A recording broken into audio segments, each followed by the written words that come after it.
Okay, so there's a number of ways that manufacturers can try new developments for the benefit of their road car. But there is nothing like competition for pioneering new technologies, whether it be from speed, safety or efficiency. And with that in mind, I'd like to welcome you to Hockenheim for the final round of the DTM, the German Touring Car Championship, where Mercedes driver Gary Paffett is fighting for the championship title with just the narrowest of margins. Now, I need to put myself into context here, because whereas I love cars, I really love motorsport. And I've been racing since I was 13, and I can tell you from experience, I know how these guys are feeling as the clock ticks down to the start of their race.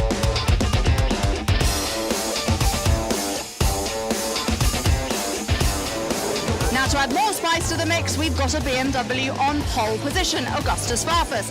Now, whilst he's not in a position to actually take the championship, you've got to ask if team tactics are going to play a role.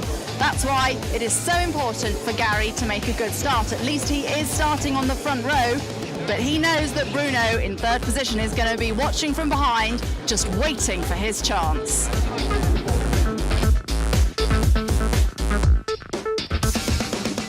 Do you feel ready?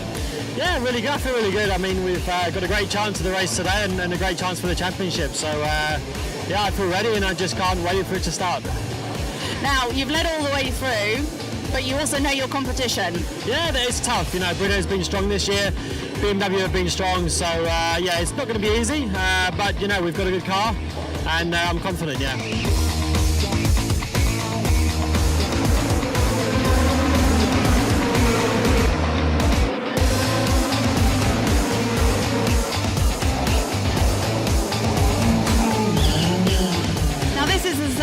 Race. How much of a big decision is it to hang your helmet up? Not really. I think there's phases in life, isn't there? You know, you have your kiddie phase, you have your student phase, you have your grow up and get a job phase, and you know, I'm into a different phase of my life now, so it's not difficult. You know, I love motor racing, but unlike some who think they're still getting quicker as they're older, I don't believe that's the case.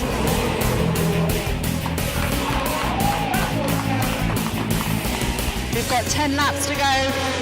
And looking at the screens, lap on lap, Gary is closing the gap between him in second place and Bruno in first. Now it looks to be going down by about half a second to 0.2 of a second per lap.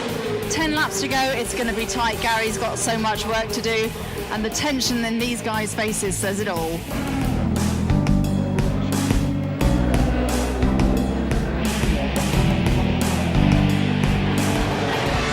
Bitter disappointment for Mercedes.